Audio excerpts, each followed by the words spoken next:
il a dit vraiment texto comme ça, genre ça m'emmerde, mais en même temps l'info est là, donc bon. C'était pas sûr. Donc vous voyez,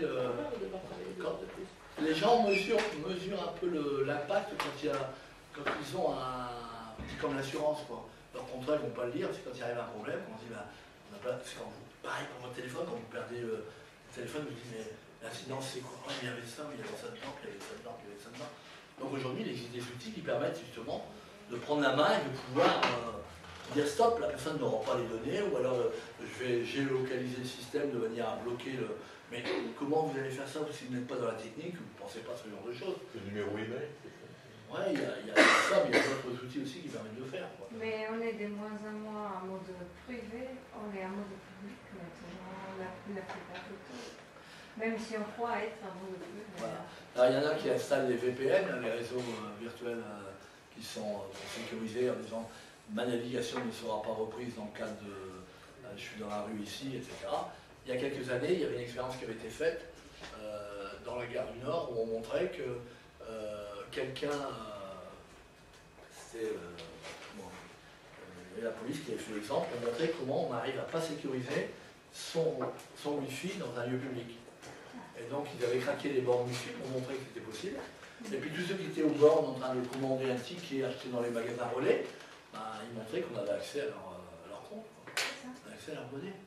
Donc on verra tout à l'heure, dans la captation de données, dans le jeu de données, aujourd'hui, ça va jusqu'aux drones qui vont venir frôler ici la fenêtre, qui vont craquer le Wi-Fi, prendre les données et s'envoler comme un oiseau. En prenant les données, tout ça, ça paraît futuriste, mais c'est déjà en plein dedans. C'est déjà en plein dedans. Alors, sur ces réseaux-là, ici... WhatsApp que c'est pour ça. Comment? WhatsApp que c'est pour ça. WhatsApp, il est que à 6%. là, je parle de ça en 2015. Hein. Ah, maintenant, on voit ça. Si aujourd'hui vous montez tout ça, c'est simplement pour vous montrer que ces applications-là, aujourd'hui, vous avez... même la mode s'est mis dedans. Même la mode, tout ça, c'est mis dedans. Pinterest, c'est la même chose. C'est un réseau social. Et vous avez des personnes qui disent, bah voilà, maintenant, je suis allé à un défilé de mode, je suis allé à toute la défilé dessus, les produits sont dessus, et puis de plus en plus, les marques doivent s'en servir. Moi j'ai un cours qui s'appelle 2.0 et e-business, qui est un cours où je montre comment les magasins en ligne introduisent les réseaux sociaux dans leur politique de vente en ligne. Et quand je dis aux étudiants, allez me chercher l'information sur les réseaux sociaux propres à la marque, ils comparent deux marques, ils ont du mal, quelquefois, je ne vais pas dire qu'ils ont du mal, mais ils ont du mal à trouver vraiment quel est le vrai Facebook de la marque. Parce qu'il y a tellement de Facebook qui ont été créés autour de la marque. Alors je dis c'est quoi? Alors s'ils sont sur L'Oréal, L'Oréal c'est bon, mais s'ils sont sur certains sites, ils vont dire là c'est tout un truc pour la mauvaise réputation de la marque. Là c'est tout un truc pour la bonne réputation. Alors je me demande de faire une analyse là-dessus. Il me dit monsieur, il y en a au moins 200. Je dis sortez-moi le vrai, sortez-moi celui qui est l'officiel. Aujourd'hui c'est évident que ça. Et on verra que toutes ces marques aujourd'hui utilisent ça. Ça veut dire que demain je pourrais aller me cacher dans des environnements comme ça. Puis, alors on appelle ça, quand on utilise ça sur des sites internet, on appelle ça la stéganographie. Stéganographie. La stéganographie, c'est l'art d'aller cacher des données derrière des données.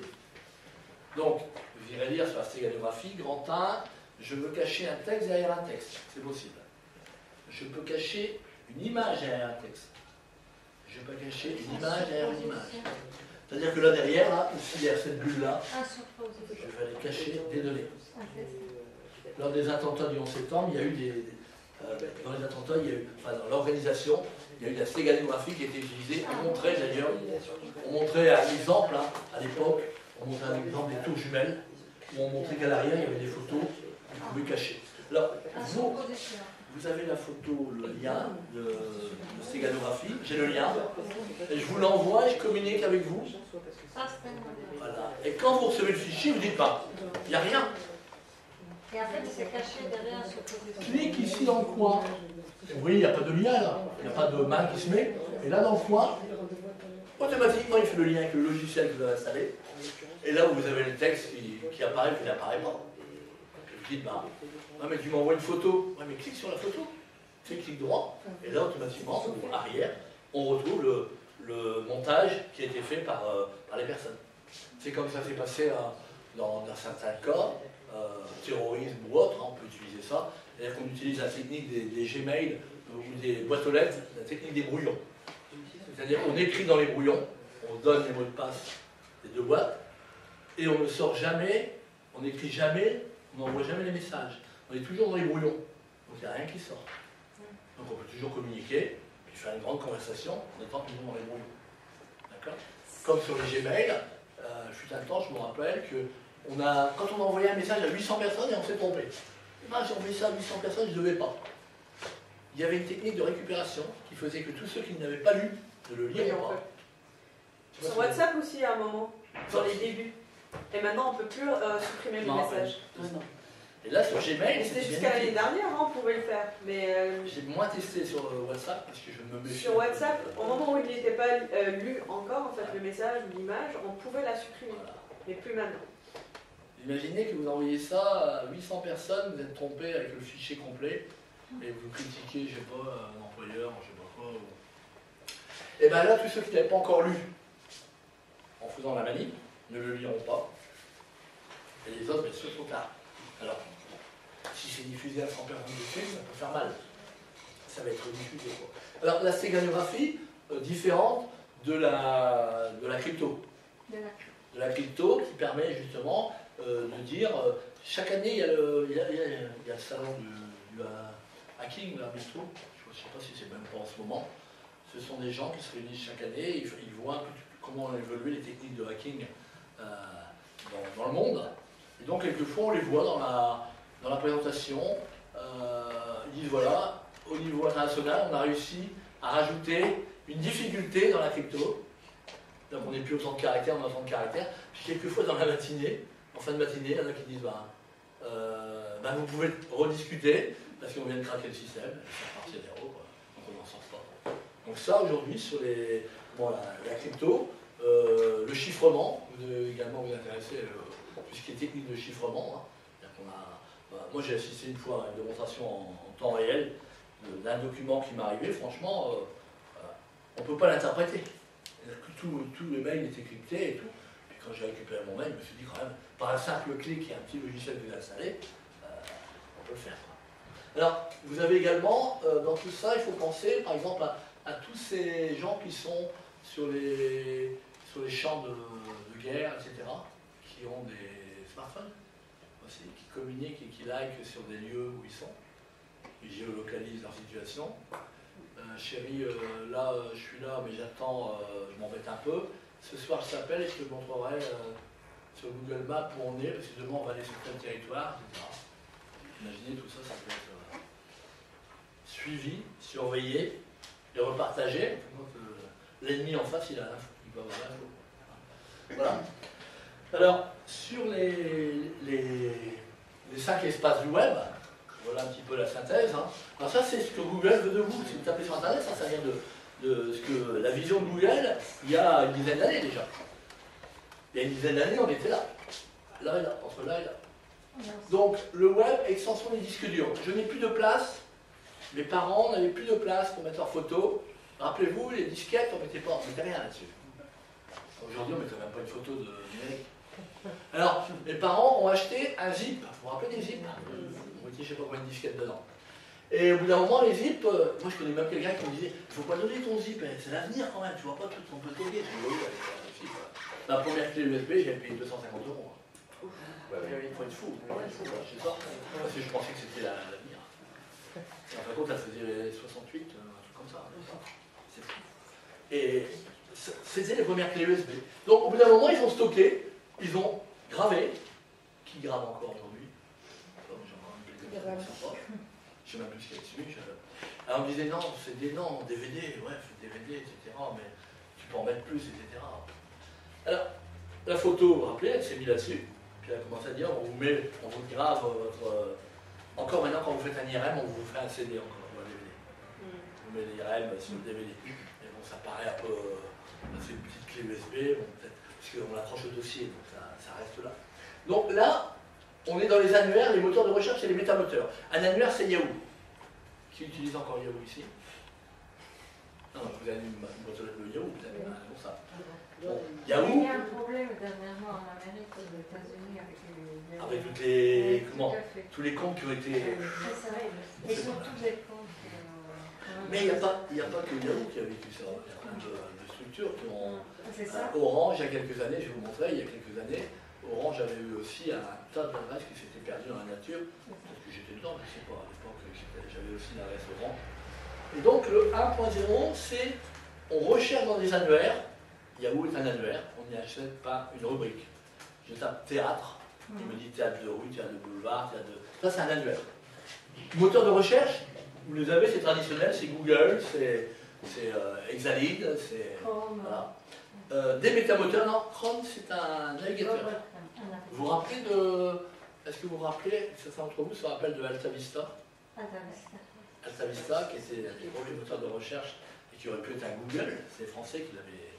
Et malheureusement, ça s'est perdu, ça. Ça, ce sont des navigateurs. C'est pareil, les Netscape navigateurs. Vous vous rappelez Netscape? Oui. C'est bon. Netscape qu'on retrouve un peu plus loin, qui travaille pour d'autres choses dans l'avenir du web. Il n'est plus du tout dans les navigateurs parce que, comment ça s'appelle, c'est Bill Gates qui a dit, voilà, j'impose Internet Explorer sur les machines. Et Netscape a fait un procès, il a perdu le procès, en disant, ah, vous n'avez pas le droit d'avoir l'exclusivité, et puis là, on ne les voit plus. Bon, ça, moteur de recherche, on y accède, là, on y accède par rubrique, là, on y accède par mots-clés. Et les métamoteurs, on y accède, c'est-à-dire que ce sont des moteurs qui font les deux. Ils analysent carrément déjà un peu la sémantique. Et vous avez, on peut rajouter les agents intelligents. Google Alert est un agent intelligent.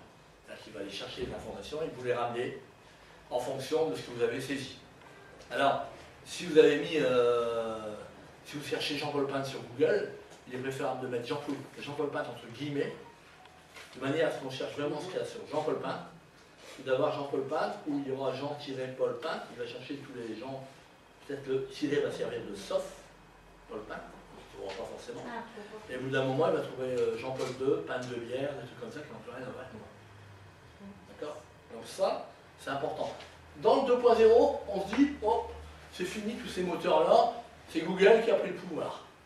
À plus de 90%, c'est Google qui vous sert à faire vos recherches. Qui est devenu.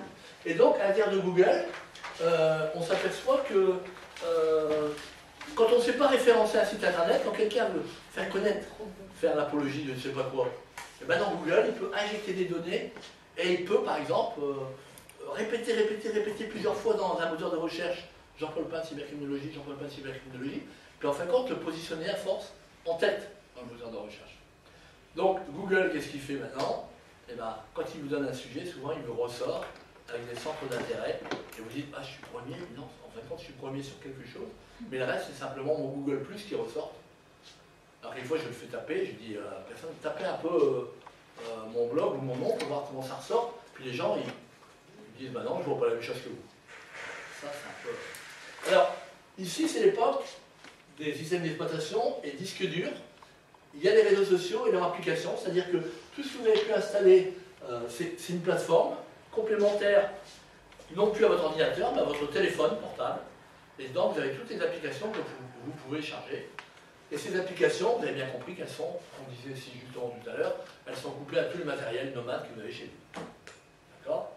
Donc, même à un moment donné, là, Google a été accusé, je sais pas, pour Google Street View, parce que vous vous rappelez, vous passez avec une voiture avec la caméra là, 260, et puis ils avaient accusé Google, c'est d'avoir capté toutes les adresses Wi-Fi des rues, des maisons. Donc ils avaient toutes les adresses Wi-Fi.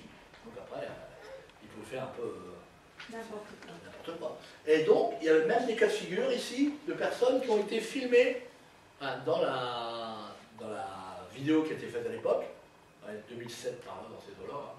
Et on voyait des personnes, aujourd'hui les personnes sont floutées, c'est-à-dire qu'on a caché leur tête. Voilà.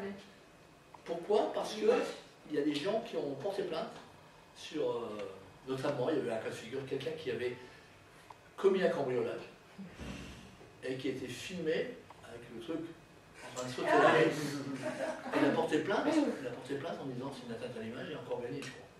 Je crois qu'il a encore gagné l'affaire, parce qu'en fin de compte, depuis ce temps-là, c'est flouté. Parce que, on le voyait bien. Alors moi j'avais mon fils, et je me rappelle, c'était l'époque où il avait son permis de conduire. Donc juste, et on voit sur Google Street View, il n'a pas le droit de conduire la voiture, mais on le voit qu'il va à la voiture. Je dis, il va pas conduire, c'est un espion, ce truc, c'est pas possible. Et il me dit, non, j'avais pas fini de tourner le gazon, mais c'est vrai qu'au-dessus, on voyait bien au-dessus on voyait bien que le gazon n'était pas fini de tourner, on en plein milieu, puis on voyait bien. Et il me dit, j'ai vu passer la voiture Google. Je dis, ouais, mais regarde, tu y es. Et donc c'est flouté, donc on ne le voit pas. Donc il y a des personnes comme ça aujourd'hui, aux États-Unis ou ailleurs, on va sur les cartes flouter les territoires. C'est dangereux. Vous savez, les zones d'armée. Ah, c'est pas difficile, hein. Dans un endroit, on va chercher là-dessus, on dit tiens, alors bien sûr, comme c'est pas forcément un jour, on va dire mais ça, il y avait ça, mais maintenant il y a une grande surface maintenant. Vous imaginez, vous allez faire telle ou telle chose, vous allez regarder comment c'est implanté, vous avez vu qu'il y a une entrée par l'arrière, on peut passer là, etc. C'est quand même. Avant, on payait un hélico pour faire une photo de la maison, maintenant on peut la faire direct. Vous voyez, c'est plus la même chose, quoi. Alors, tout ça, ça s'est couplé, et quand vous avez donné du grain à moudre à votre portable et puis des infos à votre portable, les applications se sont développées, hein, et donc c'était une informatique universelle, j'appelle ça en gris, destinée à remplacer les systèmes d'exploitation et les disques durs. Tout ça, c'est ce que Google dit, c'est-à-dire on n'a plus besoin d'un ordinateur pour aller chercher l'information, maintenant on peut l'avoir sur son portable, on peut l'avoir sur n'importe quel support, et on peut parler, et puis obtenir, c'était l'arrivée de Siri. Donc le web sémantique, le premier moteur qui a fait ça, c'était ask.com, ask.com, qui était un moteur d'il y a une bonne quinzaine d'années, qui faisait déjà la recherche avec de la phrase dedans, déjà très plus complexe qu'un moteur normal. Le 4.0, interconnexion des objets qui nous environnent. C'est-à-dire que vous allez avoir de plus en plus, on parle de plusieurs milliards d'objets connectés. Un objet connecté n'a de valeur que dans le sens où il est connecté à autre chose. Si vous avez une montre connectée, elle est bien connectée à autre chose. Donc on verra que ça pose des problèmes. Et c'était justement Alex Turc qui disait à un moment donné, un jour on aura des soucis parce que vous avez dans certaines boîtes de nuit des tags qui sont mis sous la peau, la forme d'un grain de riz non cuit, injecté, qui permettent d'avoir des réductions de 50% sur les cocktails. Et il me disait, ça pose des problèmes de santé, parce que les gens ont mis ça sous la peau. Et à l'étranger, certains enfants se voient sous la peau mettre une puce, de manière à ne pas être enlevé, les parents payent trop. Il y a des gens en Belgique, une entreprise qui était sur la base du volontariat, justement, de se débarrasser des clés pour le contrôle d'accès, la puce, pour pouvoir ouvrir les portes. Et tout ça. Imaginez. Ouais. Il y a même un cas où il y avait une bagarre de parents pour la résidence de l'enfant. Et en fait, la fille de 9 ans avait donc sur son téléphone portable une géolocalisation qui était suivie par la mère quand elle était en droit de visite et d'hébergement chez le père. Ah ouais, voilà, encore une autre. Et donc, ce qui fait qu'après, ça va passer bientôt, c'est utilisé comme pour demande de suspension du droit de visite et d'hébergement. Voilà. Bien évidemment, je vais demander d'écarter cette pièce pour cause de problème de loyauté de la preuve. Mais quand on arrive au point 5, vous avez les nouveaux portables, tablettes, au PC, qui ont déjà une intelligence artificielle insérée dedans, là, et qui va travailler tout seul. Celle qui va... En fonction de ce que vous aurez donné déjà au départ. Ça, c'est très dangereux. Alors, le 5, c'est ce à quoi on ne voudrait pas forcément arriver. On parle même de transhumanisme et on parle de... C'est enfants. Moi, j'étais dans une conférence l'autre jour. Et on a fait, dans cette intelligence artificielle, dans chaque matériel maintenant, il y a une part d'intelligence artificielle. Là, vous l'avez pour la voiture, je sais pas, vous avez vu la Jeep sur Internet. On prend la main, on est à 7 km, on prend la main sur la Jeep, il accélère, on la ralentit, il met la radio un peu plus fort, on lui baisse, et quand il veut rentrer dans Paris, le GPS, il n'autorise jamais la rentrée dans Paris, tu es en train de veiller le problème, c'est que tout le monde peut se connecter à tout le monde maintenant. Et c'est ça le problème. Donc c'est ça le droit au silence des puces, c'est-à-dire j'achète ça, mais vous me déconnectez. Quand vous avez votre puce sans contact à la banque, il y a des banques qui vont vous dire, mais non madame, vous ne pouvez pas, hein. Vous le payez dans votre carte, donc le paiement sans contact, vous l'avez, vous ne pouvez pas l'enlever. Hein. C'est ça. Non, mais c'est pas... Là, ils vont dire non, parce que c'est compris dans le... Ça devient pratique, là, ils vont passer à 30 €, je pense, hein, bientôt. Hein. C'est 30 €, je pense, à la rentrée. Ou 20 La carte €. de crédit. Parce que ça marche bien, ça commence à bien marcher. Mais il y a déjà eu des choses qui se sont passées, l'idée sur Internet, avec le paiement sans contact, il y a quelqu'un qui est passé tellement près de la personne qui payait, qu'il a payé en même temps aussi. C'est pas Tellement c'était fin l'espace. Donc en fin de compte, il a dit en dessous de 20 €, il est prélevé 19,90, il n'a rien acheté. Au moment où la personne n'a pas. Non mais tout ça, allez voir les arnaques à la plus.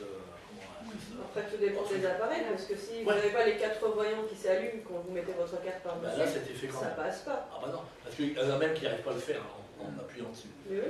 Mais là, je vous dis, les possibilités, ce qui est déjà arrivé par rapport à la sensibilité de certains. Et allez voir, hein, allez voir sur la toile, vous verrez qu'il y a déjà eu des. Alors ils pensent, demain, la captation de données avec des applications, vous êtes dans le métro ou autre, et puis vous avez quelqu'un qui est avec une petite application qui est en train de dire, bah lui à côté, il a 2 comptes Facebook, il a telle banque, etc. Tout ça, il y a des choses qui permettent de le savoir, qui permettent de le voir. La captation de données, vol de données. usurpation d'identité. Voilà. Le vol de données, par exemple, vous avez les informations que vous avez mises sur sur un serveur. Alors j'ai lu ça, par exemple, si vous avez vu dernièrement, c'était il y a 3 mois, 3-4 mois, l'hôpital aux États-Unis qui a vécu ce problème de genre de kidnapping and ransom. Ils ont dit voilà, l'hôpital a été hacké, etc. Donc ils peuvent même aller jusqu'au système de dialyse, bloquer le système de dialyse, les pacemakers, etc. Ça, c'est possible. Et donc, ils ont demandé la rançon en disant alors on peut vous remettre ça en place. Il faut aller lire l'article sur les. Mais ils n'ont pas demandé en dollars. Ils ont demandé en bitcoin. Maintenant, les demandes de rançon se font en bitcoin. Comme ça après. Alors on verra tout à l'heure. Le bitcoin est basé sur la technologie de blockchain, la chaîne de blocs. C'est-à-dire l'incapacité, la possibilité quand vous allez donner votre carte d'identité ou votre passeport à l'aéroport, avec la technologie blockchain, ou quand vous avez votre diplôme ici, on dira, voilà, je remets à l'employeur. L'employeur, qui nous recruter, dira, voilà, je vais tester dans la chaîne de blocs, la blockchain, l'authenticité de votre diplôme. Parce qu'aujourd'hui, moyennant quelques centaines d'euros pour en avoir un sur Internet. C'est ça.